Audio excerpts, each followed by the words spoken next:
गुलाम मीर, इनके शब्दों को मैं शब्दशाह आपके समक्ष रखता हूं।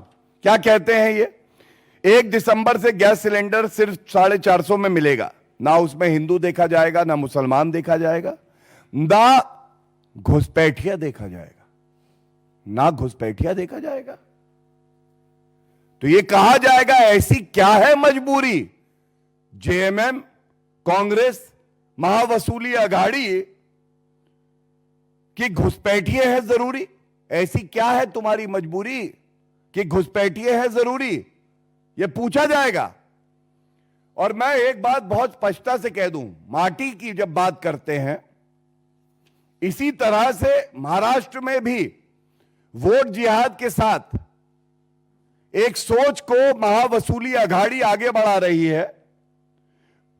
जो मराठी मानुष है, जो हिंदू है, उनकी जमीन कब्जाओ, वक्फ बोर्ड को दे दो। तो चाहे वो महाराष्ट्र हो चाहे झारखंड हो, जमीन लो, भारतीयों की लो और घुसपैठियों को दो और वक्फ बोर्ड को दो, और कोई उफ नहीं कर सकता है। यह सोच जहरीली है और इस जहरीली सोच को यहां पे उजागर करने का काम हमारे जिम्मे है। हम पुरजोर तरीके से इस बात को उठा रहे हैं। और एक बात मैं जरूर कहूंगा, झारखंड में भारतीय जनता पार्टी ने बिल्कुल स्पष्ट कहा है, माटी, बेटी और रोटी ये मुख्य मुद्दे हैं। और यह कहना गलत नहीं होगा, झारखंड में आज जनता कह रही है माटी मेरी, बेटी मेरी, रोटी मेरी, घर मेरा, सिलेंडर मेरा, नौकरी मेरी, बीजेपी एनडीए मेरी। हमारे अंगने में तुम्हारा क्या काम है घुसपैठिए? क्या काम है तुम्हारा? और अगर वहां की जनता बीजेपी और एनडीए को अपना मानती है और जेएमएम और कांग्रेस ये सोचती है कि घुसपैठिए उनको है, तो ये विचारों का जो युद्ध है ये हमें कबूल है, ये हमें मंजूर है, ये लड़ाई लड़नी पड़ेगी। हम लोग झारखंड के निवासियों के साथ हैं, अनुसूचित जनजाति के जो भाई बहन हमारे हैं, पिछड़े वर्ग से आते हैं, उनके साथ हैं, और घुसपैठियों के साथ कोई है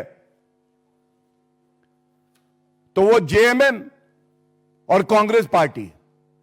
और कांग्रेस पार्टी के ही 55 साल जो सत्ता में रही केंद्र में, ये सर्वोच्च न्यायालय का फैसला है जो कहता है 2 से 3 करोड़ घुसपैठिए आते रहे, क्योंकि सरहदों पे कोई व्यवस्था नहीं बनाई। इनको लगता था घुसपैठिए आएंगे तो वो हमारा वोट बैंक बनेंगे।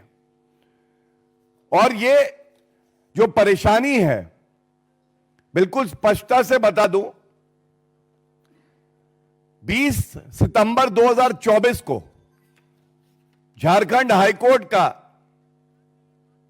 एक अहम फैसला आया जो अभी भी निरस्त नहीं किया गया है। और झारखंड हाईकोर्ट ने कहा कि यह बिल्कुल स्पष्ट हो गया है कि जो आदिवासी समाज है झारखंड में, वहां पे भारी डेमोग्राफिक चेंज हो रहा है और उनकी पहचान को खतरा है। हम फैक्ट फाइंडिंग कमेटी बनाते हैं। अब आप ये बताइए, इस आदेश में पैरा 37 इतना कंफ्यूजन है। भ्रष्टाचारी हेमंत सोरेन की सरकार में जब जवाब मांगा गया सरकार से भी और तमाम जिला अधिकारियों से भी, तो जिला अधिकारियों ने तो दबाव में जवाब दिया कि ऐसा कुछ घुसपैठ नहीं है, डेमोग्राफिक चेंज नहीं है। तो भाई सरकार का जवाब भी यही होना चाहिए था। लेकिन सरकार ने कहा, और मैं पढ़ देता हूं, The state has accepted the issue of infiltration by stating that the infiltrators are getting entry from the neighboring states, and as such, for the purpose of remedial measures, a consultation with the central government is required. तो आप जब ये घुसपैठिए आए और आदिवासियों की जमीन हड़प रहे थे, हमारी बेटियों से शादी कर रहे थे, तो क्या कार्रवाई करी? और आप कह रहे कंसल्टेशन चाहिए। कंसल्टेशन करने के लिए आपके पास पर्याप्त समय था, लेकिन आप घोटाले कर रहे थे। आज जब उच्च न्यायालय ने यह आदेश दिया है, यह दर्शाता है किस तरह से यह विफलता है तुष्टीकरण, घुसपैठियों को दामाद बनाने की राजनीति करने वाली पार्टियों की।